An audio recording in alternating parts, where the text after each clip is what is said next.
Wycombe Wanderers Show. Welcome to the latest edition of the Wycombe Wanderers Show. I'm not even going to mention how many. Later in the season, I'll resume counting again. 11? No, it's got to be more than 11, surely. I don't know. All right, we'll stop that bit now. Coming up, we'll hear from manager Gareth Ainsworth after the fantastic injury time winner from Ryan Tafazolli against Crewe. Tafa. After he'd already scored as well. Yes, I know. Does he know he's a defender? Apparently not. He appears to be in the correct place at the right time, though. I always think of him also as looking a bit like Ryland from the I'm sure he'll love to be. I'm sure he'll be loved. We'll be hearing from him as well as the manager as well. Plus, we'll hear from the chairman and owner Rob Couig, who was a guest on Wycombe Sound on Saturday during our car park coverage. I definitely don't think of him as Ryland from the Simchats. Oh, that's a relief. We'll hear from former manager John Gorman as well. Had the pleasure of speaking to him after he had a VIP, I was going to say treatment, that sounds like some sort of pampering. He's been to the spa. No, I'm really looking forward to hearing the interview with John Gorman, and it was lovely to see him on Saturday. And also spoke to the current boss as well this morning as well, and who's been doing some very interesting things at Everton. Oh, okay. Yes, they had a good result at the weekend. Not.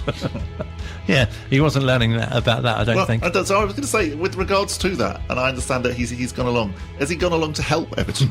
Was it that way round? No, I believe it was for Rafa to pass on his tips to Gareth. Yeah, you see, I think Gareth should be passing on his tips.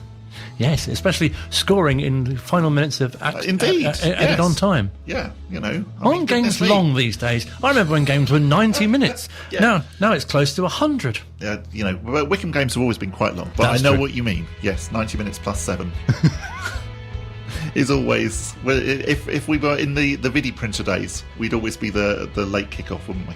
Yes, because this must mean that players must have to be extra fit as well, because I probably told you before, but I once played in a charity game, and the warm-up really took it out of me. So to go on to extra time, or injury time I should say, you know, to play and be at that level for 99 minutes maybe. I think whenever I do any exercise, and particularly if it's sort of like instructed exercise, and they say, right, okay, let's warm up, normally after the warm-up I'm done. And when they then say, you know, oh, right, okay, well, now we're going to do the proper bit, it's like, oh, so I thought that was it. Exactly, I've put too much into this at this stage already. Yeah. Can we just get to it and not do the warm-up? So I've spoken to many fans this week who all say, oh, what a brilliant result, what a brilliant win, great way to win as well, so close to the end. But I think as a manager, and probably as a fan as well, you'd much prefer the game to have been wrapped up considerably earlier. Yeah, definitely. As we said about the Gillingham game, where, you know, yes, we were fairly comfortably ahead, I think Gareth would probably much rather that it was like that. But fantastic that once again, you know, we're able to score goals late on, albeit from defenders, sending the Valley Terrace wild. And that's what Gareth said, wasn't it, the whole of last season, about the fact that the Terrace do suck goals in. And, you know, once again, it came true. And really interesting as well that the first half wasn't that great, or it wasn't as well as they played in previous games, yet they still managed to sort of turn it around. And again, that is a sign of a team that hopefully is going to finish in the promotion, or at least in the playoff positions. If you can play badly, even at home, and of course you're going to have some games where you're not going to be quite on it, but actually if you can come away from those games still with 3 points, then yeah, we're definitely doing something right at the moment. And I really feel as well that, you know, I guess in a way can't take too much notice of the table, but when you have a team like Crewe, who are right down at the bottom, been struggling, I think they'd only won, was it two or three games? Oh, hang on. Some live research. But going on. Only one. Only one, yeah, exactly. I knew it wasn't many. But and you think, well, this should be an easy win for the team who are now level on points with the leaders. And the trouble is, that's always a dangerous thing to think, isn't it? And again, we must not get into the thinking that this weekend, and when, of course, we are away to Fleetwood, who are surprisingly as well also in the relegation zone, which is taking some getting used to, because I still think of them as being one of the teams with quite a lot of money in League One, so that they might actually get out of it one day. But it's obviously not going that way for them. But no, really, really good that actually we were able to turn what could have, you know, been quite a disappointing point at home against Crewe into 3, with Ryan Tafazolli coming up in the 7th minute of injury time. Not Rylan. Not Rylan Tafazolli. Sorry if he's now got a new nickname. Hope that doesn't catch on. No, I'll feel really bad if I'm responsible. We'll be previewing Fleetwood a bit later on as well, of course, opponents from the playoff final. Playoff semi-final, yes. But now lowly League One strugglers. Lowly Fleetwood without our friend Joey Barton. So that's come a bit later on. But first, Phil spoke to manager Gareth Ainsworth after the game at Adams Park. Gareth, I think I said it, death taxes, injury time winners at Adams Park. That's what we come to expect. Don't leave early. I keep saying it, I said it after Morecambe, and I hope everyone heeded my warning. It looked like we were pretty full at the end there, and they've seen a fantastic, feels like a comeback, but it's a winner from Ryan Tafazolli. But there was countless chances in this game today for us, and I'm not going to dismiss Crewe. They had a couple of good chances. David Stockdale made a brilliant save in the first half, and we almost kept the second one out, but we limited them to very few chances at our goal.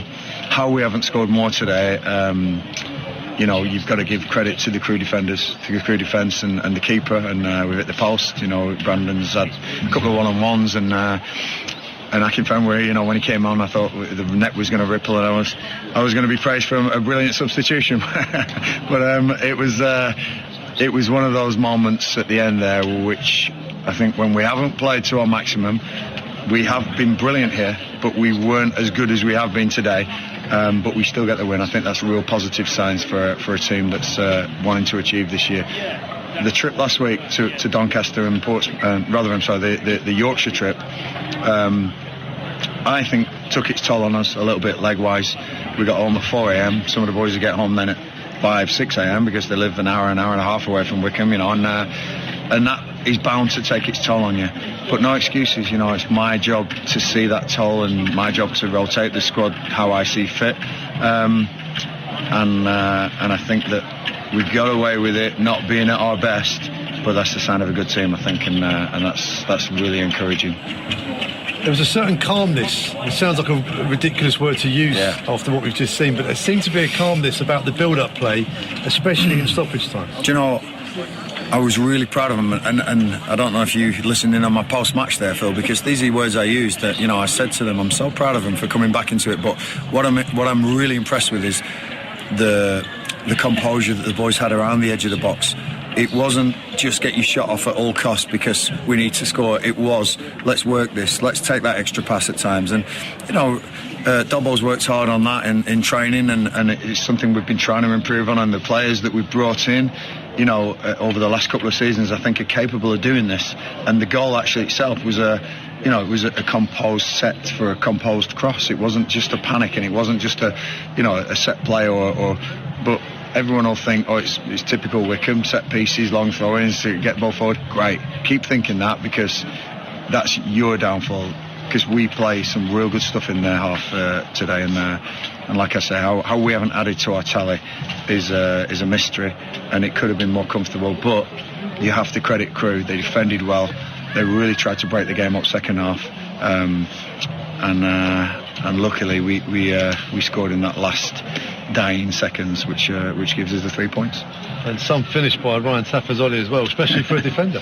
Yeah, it's Ryan's quality. He's a very composed, laid back, and you have to rile him up sometimes because he can be too laid back and casual and composed. But that's his game. He's a very steady of himself. He's very assured the way he plays. I think he's been a fantastic player for us since he's come in, and I think having Ryan and Uchi last year fit at the first half of the season, I think we'd have survived in the Championship. That's the stature of him. But I won't do individuals here.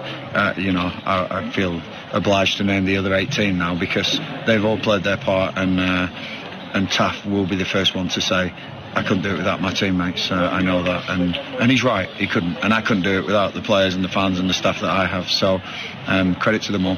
But again, we've got to keep grounded. It's only October, but it's nice to be sat where we are in the league. The chairman had organised some fireworks to be let off after the final whistle, so it's just as well that winner went in, really. Yeah, Rob's put me under a bit of pressure there. I knew about the fireworks, and I didn't want the fireworks to be the Scotty Cashcock return story, which he had one shot with his right foot from distance. I thought the lads would really secure on him, because that could have been a story that happens so often in football.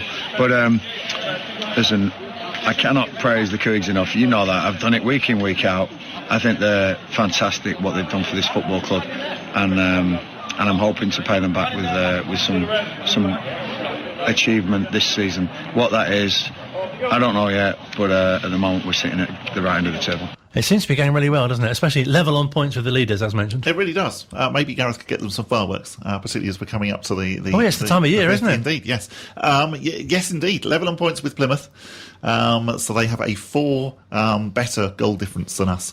But otherwise, we do have a game in hand over them as well. At the top with 30 points. Third currently Wigan, played 14 on 28. Sunderland played 13 on 28. Sunderland now the only team below us who have a game in hand on us. Yes, and our game in hand obviously on Tuesday. Yes, indeed, against Ipswich Town. The club saying that it possibly will be one of the largest attendances on a Tuesday night for some considerable time. You can still get tickets for it as well. So if you are planning on going along, make sure that you secure your ticket at tickets. Wycombe Wanderers, the Wycombe Wanderers. I've done that bit a bit wrong, haven't I? You'll have it. You know where to go. Absolutely, yeah. You can just put it into the search engine and it'll come up. WycombeWanderers.co.uk. Nice try, though. Well done, too. I know. Sorry, you see. At least you didn't say www. That's the thing when you Wycombe Wanderers. Exactly. You can do as many W's as you need. Yes, more on the Ipswich game to come. But first, let's hear from Ryan, who was speaking to Matt after the game.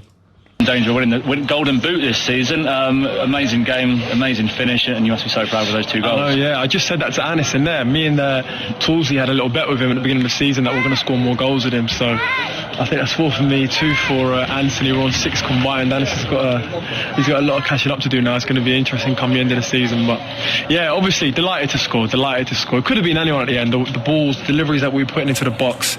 It's just lucky that I was in the right place at the right time for the first one and then the one at the end as well.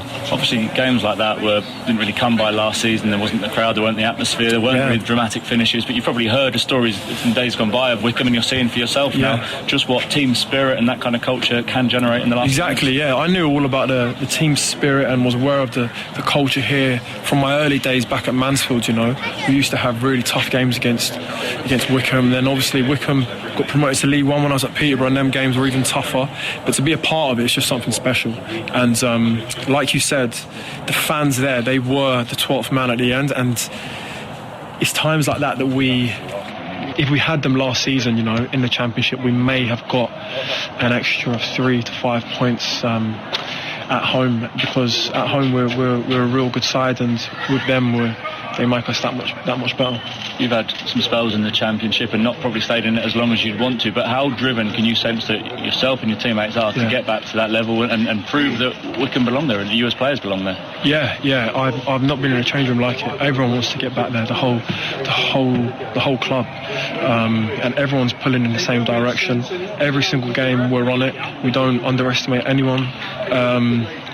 We went into today's game saying, look, we're confident in a minute, but we don't want to show any complacency, and I don't think we did that, you know. I'm not saying that we played our best today, but it's just about 3 points, isn't it? And hopefully with a week's break now we can refresh, come back fully charged next week and travel up to Fleetwood and hopefully pick up another 3 points. Your name's been on the score sheet a few times. People are going to notice Wycombe at the top end of the table. Are you hoping that might maybe attract some international recognition for yourself?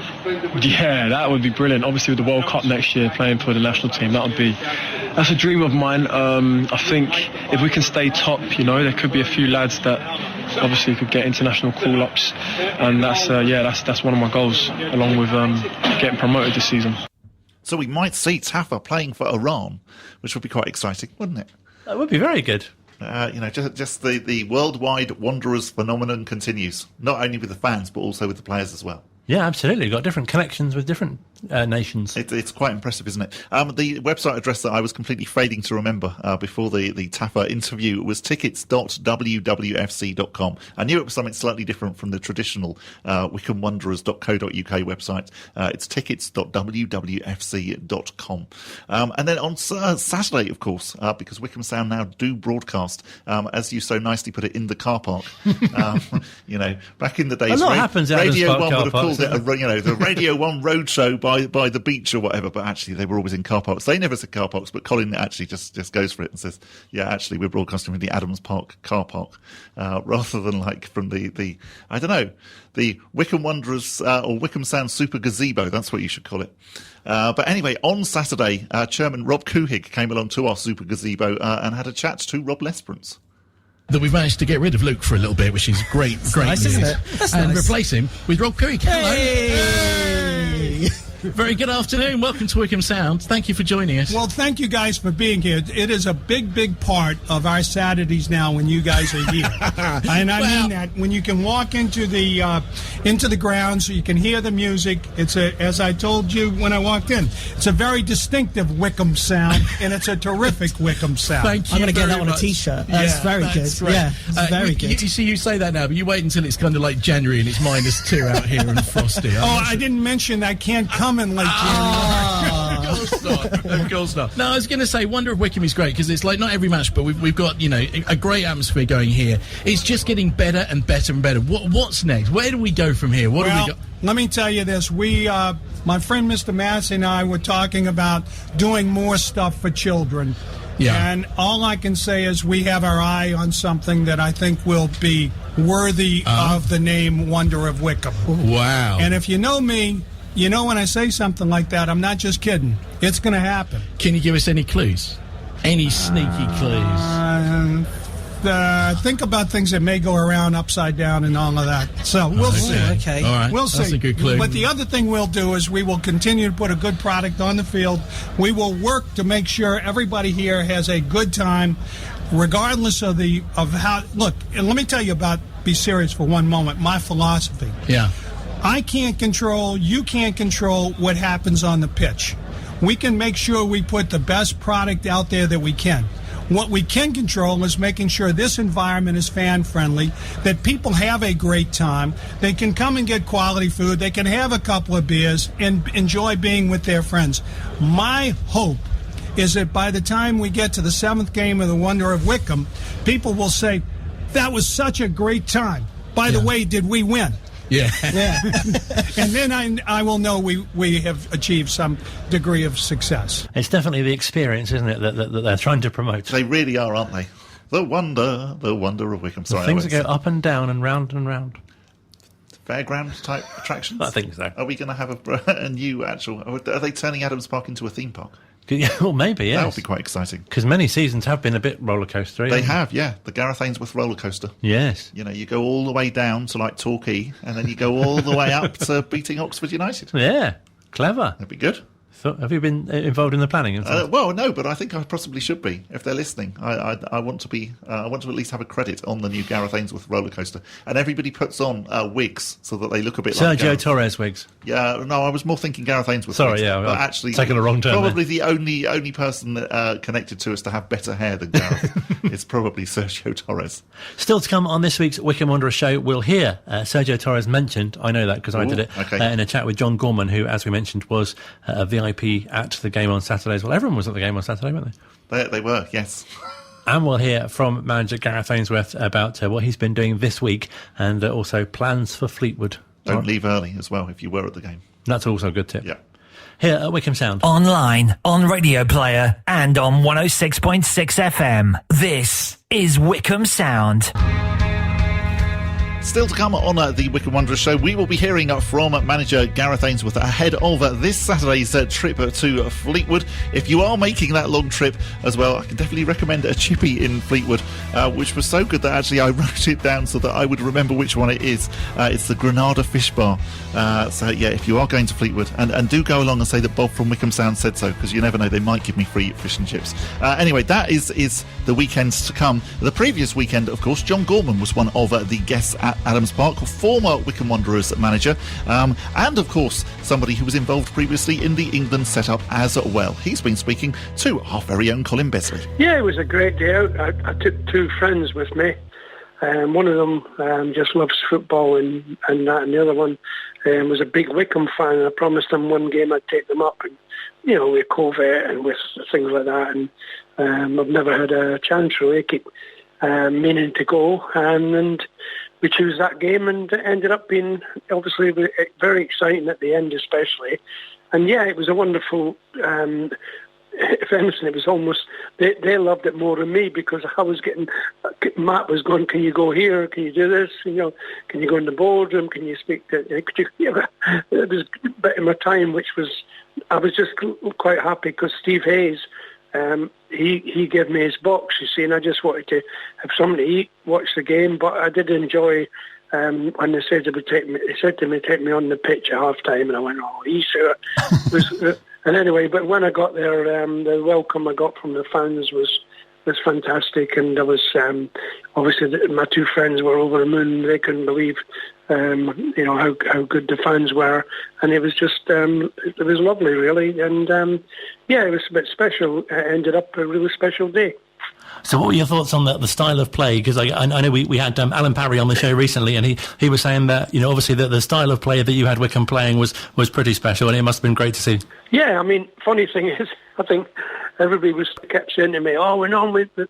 Everybody said before a game we're playing really good football, just like when you were here. I mean, we've had some great managers, better than me, more successful. It's just that we did play a wonderful style, and we were unlucky, obviously, not to get promoted that year. But Gareth, sometimes there's been talk that he plays quite a direct style, but I think he's got a lovely mixture, if I'm being honest. They play good football, and they get it up there when they have to, and they've got... they use their strengths and set plays and things like that. There's nothing wrong with that. And, I was very pleased with the way they played, although everybody says that's the worst. The first half in particular was about the worst they've played for a while, But they got the goal, which was great, right on half-time. And then you were looking forward then maybe to get a couple more. But Crewe, to their credit, always had a tradition of playing good football. And...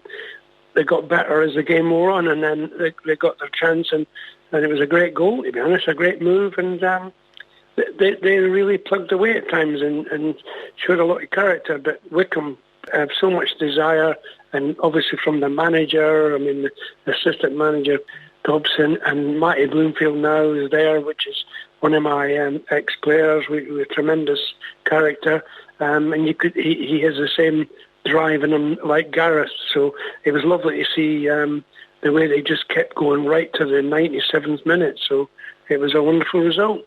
And they're on such a fantastic home run at the moment as well, 8 games in a row in the league where they've won, and obviously from your time you set that fantastic record of 21 games unbeaten, which must have been equally as special. Yeah, it was nice then to do that, and it was just a pity that things changed, and obviously we lost Nathan Tyson, which people forgot about that, and the January thing was sold, which was a bit of a shame at that time because he was our leading goal scorer. And then obviously Mark Philo got killed in the car crash, and then tragically for me, and did take my obviously toll on me, was losing my wife a month later, which really was my from then on. I wasn't the same guy. Obviously, they didn't think so, and relieved me of my duties, even although they think the world of me, and they felt it was the right thing to do. And but I've never held it against Wycombe. I've always come back. AP, Alan Parry, is a very close friend.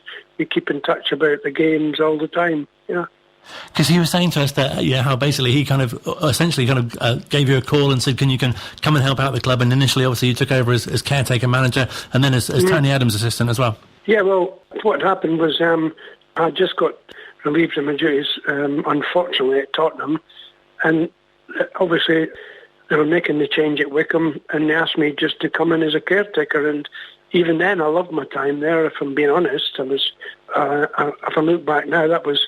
we had the team playing really good football right from the start. And I remember we played at Plymouth. That was my last game, and we beat them in... I can't remember what cup it was, to be honest, but it was an extra time, and all the boys will want me to stay on and all the rest. And then the next day, I think it was a couple of days later, Tony Adams was made the manager, and then Tony, to his credit, wanted me to be with him as assistant, but I did find it difficult because all the boys were still calling me gaffer, and they were still, and I was doing quite a bit of training. I just felt it's better to let Tony get on with it on his own, to be honest. Anyway, that's what happened, and then I went to Gillingham and was doing quite well there, and actually I had one game as manager because the manager, Andy Hessenthaler, was relieved of his duties, as it happens in football, and I was asked to be caretaker, and we beat Nottingham Forest, But I'd already promised, because AP came on the phone, and I was only I wasn't even on a contract at Gillingham, but I was just assistant. And anyway, cut a long story short, I was delighted that not against Tony, like, because he obviously was sacked, was to come back again, you know, and this time to be the manager properly. And it must have felt fantastic as well, because you built such a great sort of team spirit, and the players that you had as well, such a great affinity with them and the way they played for you. Yeah, we had an exceptional team, to be honest. I mean, some of the football, you know, if you just look back at the fullbacks, Danny Sender, and then you got Roger and Mike Williamson with Rhino still playing. Brownie I made Brownie and Rhino my player coaches, my assistants. Jim Barron came as goalkeeper and coach. And then your midfield, you had people who had like Rob Lee, you know, we had Stephen Oakes, we had so many good players. We had up front Tommy Mooney, and we still had Nathan, obviously, and he was like a flying machine, you know what I mean? It was like, it was wonderful. It was Kevin Betsy, quite a few of them now. Russell as well, I forgot about Russell. He played fullback as well and centre-half, and Russell Martin was now manager of Swansea. And some of these boys, it really makes me happy. Matty Bloomfield now has become a coach, and, you know, the boys were, I think Mike Williamson is coaching up in the North East. It's quite surprising how many of the boys have went on to be, which is nice for me, because, you know, I'm hoping that a lot of them, and I know they have, a lot of them gave me a wee bit of credit for the way I coached and helped them, you know. No, definitely. And we recently saw you making a cameo appearance in Sergio Torres' documentary, which was brilliant to see. I forgot about Sergio as well. He was another special boy when we got him. It was funny, a supporter reminded me Saturday. It was actually a neighbour of mine who, it was his brother, the guy that pulled me Saturdays. I was coming back off the pitch.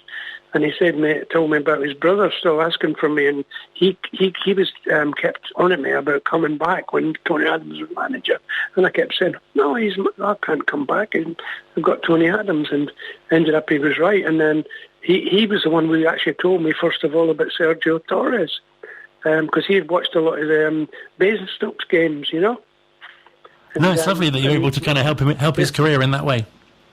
Obviously, we played them in pre-season, and we absolutely battered them. I can't remember if it was 8 or 7. We scored loads, but Sergio still had a wee blinder, and he was playing against Rob Lee mainly in midfield. I thought, because Steve Brown, I'd sent him. We'd heard about him from that gentleman, and Brownie went out and looked at him and says, "Yeah, he's really good, but I'm not sure if he can play at our level." But we took him on trial for 2 weeks.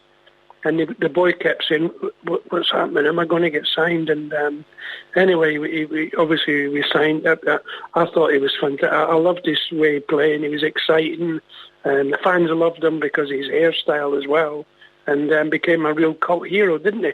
No, definitely, because we got to speak to him a few weeks ago as well, and he was saying that he was so shocked because they were selling wigs in the club shop of his wigs. Yeah, he's got a great personality, Sergio, and. Yeah, he went on, you know, good things as well. We went to Peterborough, and I think he ended up in Crawley and playing against Man United in the Cup, and that's his claim to fame. But no, we had some amazing players, to be honest. I probably missed out a couple that were just as good. Are there any particular sort of games or memories that particularly stand out from your time at the club? Yeah, quite a number really. But I suppose the biggest time was when even when we lost that game, which was a horrendous loss in the end, 8-3 or something to Aston Villa. We played like Barcelona in the first half. We were absolutely murdered them, and they were I think if Nathan Tyson had have stayed on, we would have got more. We would have ended up, it was 3-1 at half time, or even 3-0 to us, and they came back. The referee sent off one of our players, gave them the most dodgiest penalty you've ever seen, and then everything went wrong, and they just ended up getting all these goals. But it was still a game that sticks in my memory, because the next game, people were saying, "Oh, you've got to tighten up defensively." Well, we went off to win away from home at Stockport. No, it wasn't Stockport. Anyway, we went off and we won 4-0 away from home, you know, and that was the type of team we were, you know. I always encouraged attacking football. Oh, and there was another great game where I think Russell Martin scored in one game when we lost 5-4 at home. Still, these kind of games stick in your mind, but the most important games, it really was the disappointment when we beat Notts County 2-0, and I had to tell the boys, which was obviously terrible news about Mark Farlow dying, and the whole club, how it affected us. And we tried, if anything, the boys in particular, tried ever so hard. In the next 3 games, I think we drew, And then my wife died, and then, of course, I started to lose it a wee bit and everything, and I asked for some time off, so that's how the season petered out, to be honest. I never even got a chance to come back, because I asked for a wee bit of time off, and I went for a tribute to my wife to America, and when I came back, the club decided to leave things the way it was until the end of the season. But they were right in the end, because at that time I sort of had lost the plot a wee bit. Rightly so, as you can imagine, but it was a shame I couldn't fulfil that season, because we got to the semi-finals of the playoffs, didn't we, against Cheltenham, and if we had got to the final, which I know they would have done if I had been there, we would have got promoted, like Gareth done and that. So that's a big disappointment, really, if I'm being honest. We never really got the chance, even though, as I said to you, Ivor, Beeks and all the board people, I've seen them all at the weekend, they're all nice people, they're really nice people who didn't really want to get rid of me. Steve Hayes was the part owner at the time, but he's a friend and always will be, so I've got no regrets, I don't feel any, as I say, Alan Parry has been a friend of mine now for a number of years, and the club will be very close to me, and I'll always go back there, No, definitely. I mean, it must be such mixed emotions for you, because obviously, as you say, that the sort of the 2 tragedies, and but you must be almost feel like sort of unfinished business and what you could have achieved, but also on the other hand, so proud of what you did create and the group of players. Oh no, yeah. I mean, to see people like Roger went on to a Premier League player, Mike Williamson with Newcastle, Roger with Cardiff, Wolves, you know what I mean? To think that I've helped him along the way. Russell ended up playing with Russell Martin, and even young Ketchy Anya, I don't know if you remember Ketchy. No, definitely. I was one of the ones who gave him his debut. He was only about 17, and he ended up playing for Scotland and playing for Derby County and Watford in the Premier League. So it just shows you, all these boys, it's a lovely feeling to know that they've done so well, I was going to say, it must be a huge sense of pride for you to have had such a key role in there. Sergio was telling us that you literally made his dream come true from coming over from Argentina and becoming in a professional football club. Yeah, absolutely. And I was delighted to give him the chance, to be honest. And I had great staff, and as I said, still keep in touch with Keith Ryan. I should have given him a call and to meet and see him on Saturday, but I forgot at the last minute. There was so many people up there at the ground that I'd forgotten that I knew so well, so it was a lovely occasion. Because I was reading in my signed copy of your book, which I'm fortunate to have, that it's fantastic to kind of reflect on all the different jobs. Do you actually, if you sit back and do you kind of rank the jobs that you had and thought that this was my favourite, obviously with England and Tottenham and Southampton and all the other positions, but obviously Wycombe must be quite high up there as well, I imagine. Oh, well, Wycombe would have been the best, if I'm being honest, if it had been. Manager Swindon was, people, I really get annoyed about that one, because I was the one, obviously Glenn's one of my best friends ever, and he left to go to Chelsea, and I could have easily just went with him. I had the contract and everything, so it was no problem about going. But I didn't. I stayed at Swindon, had a hard time, but again, Swindon were like Wycombe. I had them playing even in the Premier League where, the players that we played against, I felt very proud to be manager of them as well. But because we weren't successful regarding staying up and things, you only get remembered for your failure. But my biggest thing, even at Swindon, was the same players that went on from Swindon, like Kevin Hurlock and Nicky Summerbee, and there's just so many, and John Moncur. They all went on to greater things. That's how I like to be remembered, really, to be a manager or a coach, an assistant manager that's helped players in their career to improve them and make them better players, and no disrespect, to move on to better things. No, definitely. I'm sure fans will be really keen to hear from you kind of now and to know that you're doing well. And I know you've got your art as well, haven't you? Yeah, I'm doing painting non-stop all the time now. It's It's my little. I'm obviously retired, but I love it. I go up to my studio every morning. It gives me something to look forward to, and my partner has been great. She allows me some time on my own and to go up, and then we like coming back and doing things together.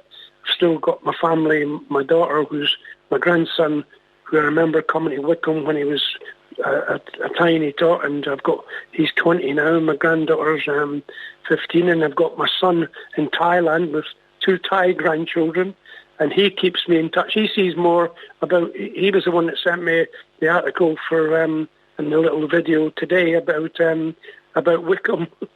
I didn't even see it. I wouldn't have seen it if he didn't have sent me it. Yeah, but I've do quite a few different people. That I'm going to do Gareth quite soon. Oh, fantastic!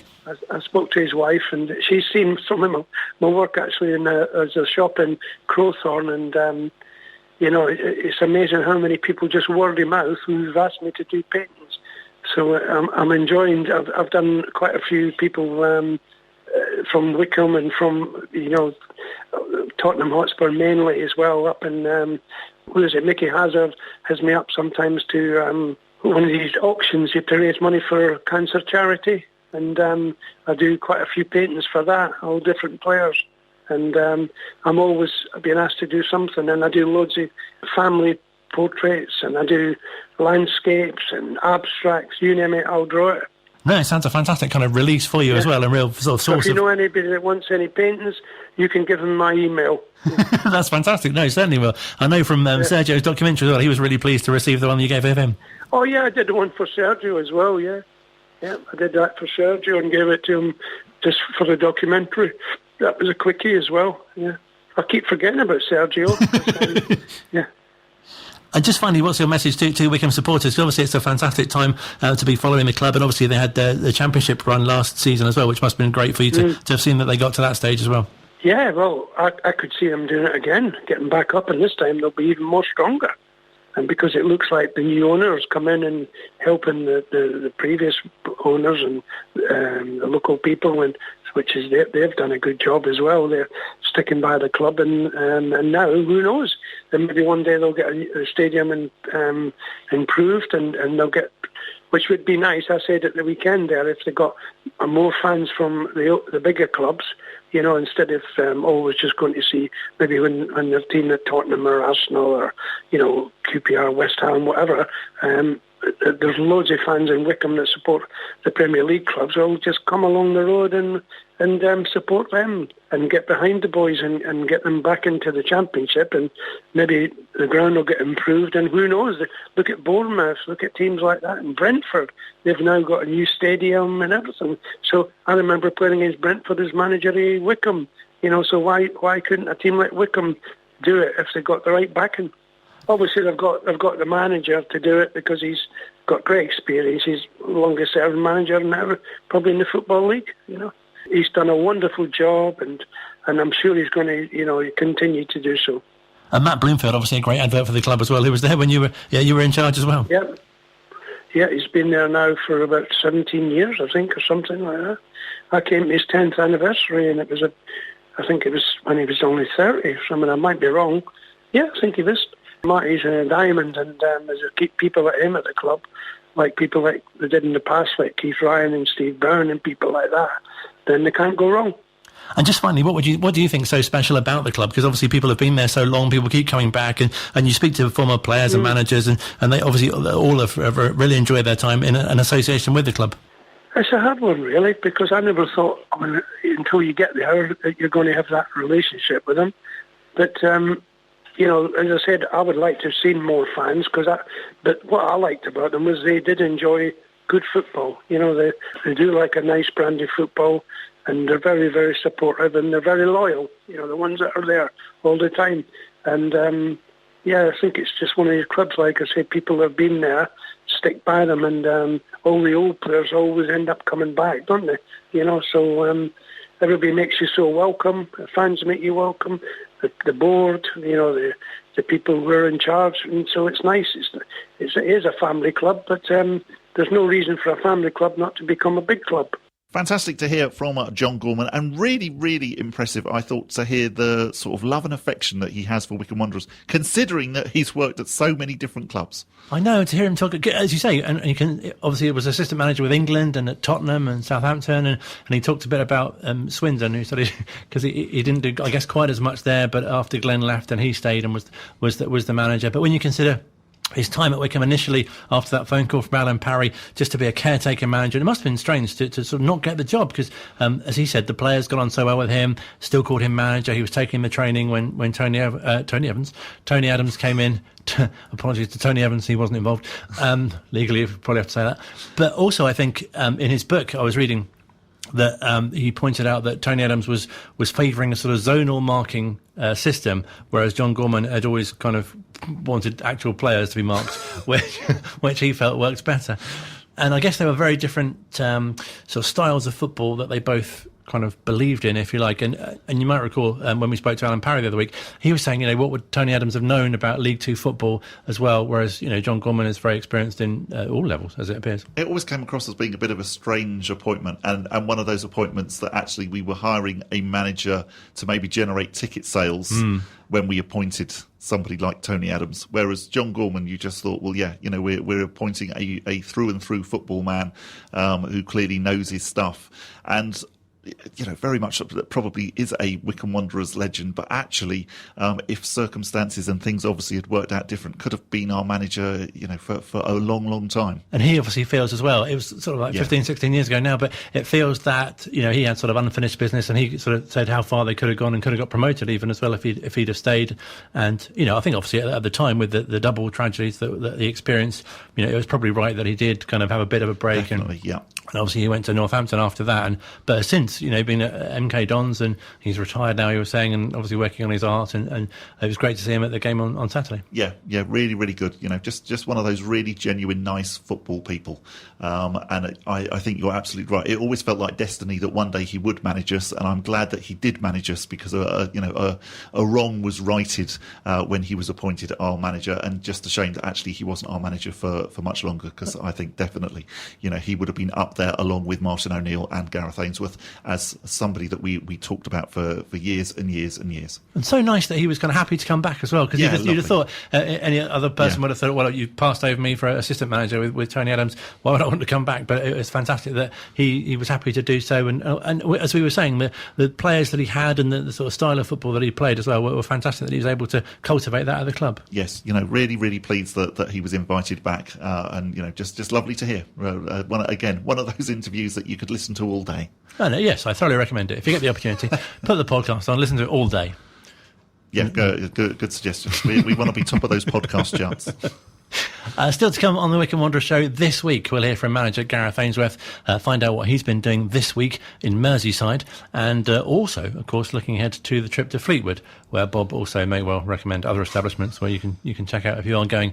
It's a long way, isn't it? It is quite a long way, yes. You can go and see the Blackpool Illuminations as well. Online, on Radio Player, and on 106.6 FM. This is Wycombe Sound. Welcome back to the Wycombe Wanderers Show. Very shortly we will be hearing from manager Gareth Ainsworth ahead of this weekend's trip to Fleetwood. But we should mention Wycombe Wanderers women, who unfortunately are out of this year's Women's FA Cup. They went down 2-1 to Herne Bay last Sunday. Congratulations to Shante Ennis, though, who got the goal for the Chair Girls. And, of course, we've got the men's FA Cup next week. Oh, we have indeed. First of all, I should mention as well, the girls back in action this Sunday. Oh, yes, definitely. On Halloween, to 2 p.m. kickoff at the Flackwell Heath campus of Amersham and Chesham College, where they are home to Moneyfields with a 2 o'clock kickoff. Oh. We wish them all the best for that as well. And back to the men's competition, because you were saying that the tickets are on sale for the Hartley. Tickets are on sale now for the long trip to Hartley. That's a long way as well, isn't it? Indeed it is, yes. So that is on the Saturday. It's been confirmed as being on Saturday, the 6th of November, 3 o'clock kickoff, of course, at the Victoria Ground, although it might now be called something else because of sponsorship reasons. I assume as well they have a full range of fish and chip shops there. I would imagine that the fish and chips in Hartlepool are quite good. I don't know because I haven't been to Hartlepool before. Have you not been to Hartlepool? I am going to Hartlepool. You can report back next week on the about not next week, the week after, and whether or not they are as good as Granada Fish and Chip Shop in Fleetwood. Perhaps Granada have got another branch in the High Street. Say that Bob sent you. I am working for them and the Blackpool Tourist Board today. Yeah, you're doing a lot of undercover stuff. Go on a heritage tram, it's very exciting. And to the pleasure beach. Anyway, okay, I'll shut up about that. We should be hearing from manager Gareth Ainsworth. Yes, because there's lots to come between now and Hartlepool, including the visit of Ipswich. As mentioned, we'll be looking ahead to Fleetwood with the manager as well. But yes, I caught up with him a little earlier on today to obviously reflect on the momentum which is really being felt across the town, because people have said to me this week, it's great that Wycombe won in the way that they did, and asking as well if they practice in training last minute winners. But we'll find out in a couple of moments' time. Who said that to you? The window cleaner. So I'll ask Gareth in a few moments' time.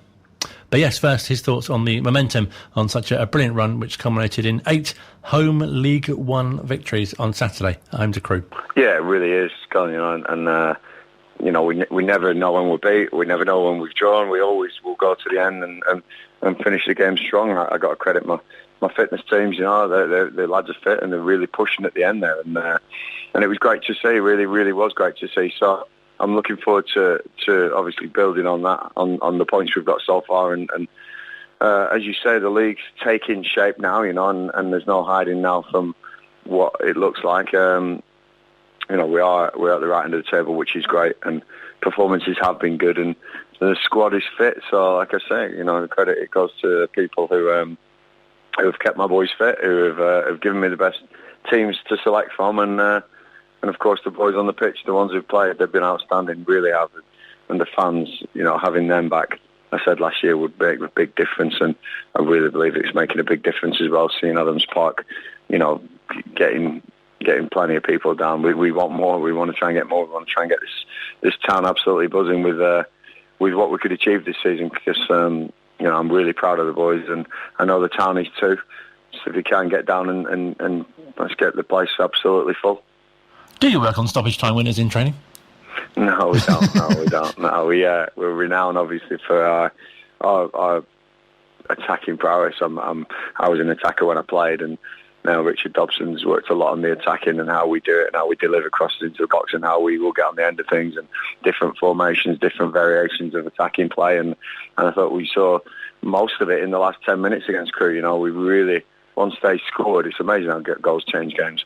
Once we scored, we sort of sat back a little bit and defended our lead because we knew it would be a tough game.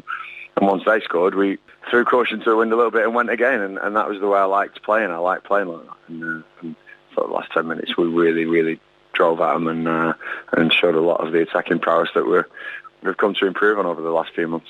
And a real credit to the resilience of the players as well. I know you spoke in your post-match comments against Crewe, saying that the 2 games in Yorkshire was quite tiring for the players, but to sort of last that long as well and to hold on was fantastic. Yeah, and I stand by that. The trip up to Yorkshire was 5 days of real good prep, real great to bring 4 points back against 2 teams that could potentially have been very, very tough trips. Doncaster, I thought we blew away really well, and they didn't have an answer. They're still finding their feet, and Rotherham, I think, will be up and about the top end of the league anyway. I think they're very good as well. So it was a tiring trip. So to put that performance in Saturday and to get that last minute winner was just brilliant. Couldn't have worked any better. And the boys have been working hard this week on what we're going to do against Fleetwood now on Saturday. A busy week, as you say. I know you went at the game, but there was a practice match on Tuesday, which must have been great for so many of the players to get a run out and to try different things. Yeah, brilliant that we had such a competitive development game on Tuesday.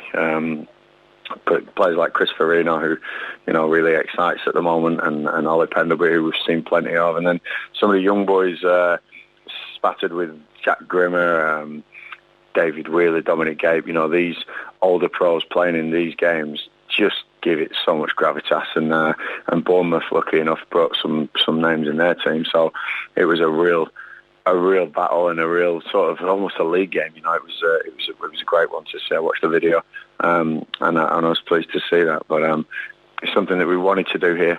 Those players I mentioned, the first team lads, that they needed games, and then some of these development players want to show me what they can do. And Anis Mamete as well. He's got plenty of first team minutes playing in that, keeping him up to speed. So they're all going to be used in this season without a shadow of a doubt, and some sooner, some later, I'm sure. But they all need to be up to speed to justify being in the team and give yourself the best chance of performing well.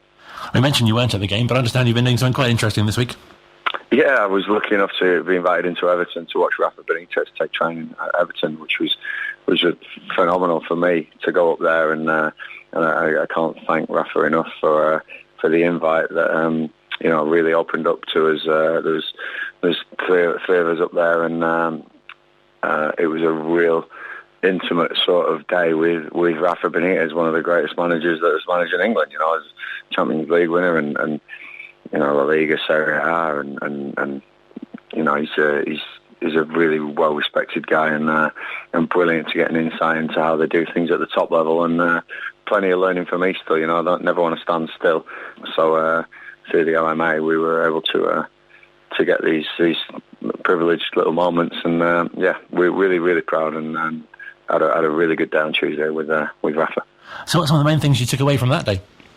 I don't want to obviously divulge too much because it is a very privileged position we're in, but let's just say there's definitely some eye-opening things that I took away from that, but also some real good verification of what we do at Wycombe is the right stuff as well. So no, he's great, and to meet somebody like that and to watch him in action, was an absolute pleasure, as well as his coaching staff and the way they do things. So, like I said, I don't want to divulge too much because it's a very privileged position, and it was just a brilliant way to spend a Tuesday.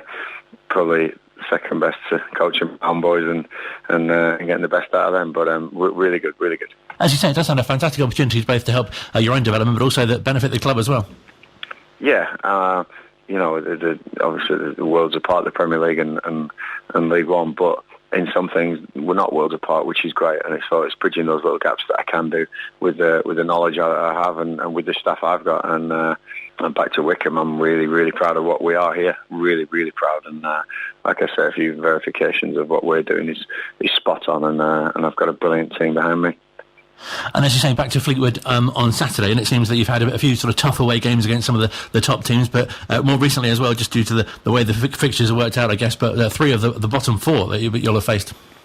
Yeah, it is strange at the moment, the league table. And Fleetwood are a strange team. They've won some astounding games and then seem to lose games for no apparent reason or play badly in some. So we're going to try and help make them play badly on Saturday against us, but they're a dangerous animal without a doubt. They've got some good players and a good manager in Simon Grayson, so we can't be taking anything for granted. We're on league position. Look at Crewe last week, so we're really pleased where we are, especially with the fixture run we've had away from home, and this is another one of those. And then Hartlepool next week, of course, away from home again, but sandwiched in between there's a huge game against Ipswich, so the squad will be used, the rotations and the whole of the squad will be used in these next 3 games to see what we can possibly come up with. I'm hoping it's 6 points and a second round tie, and I'm sure I've got pretty similar thoughts in most of the people here, so we're going for it as always, but so far so good.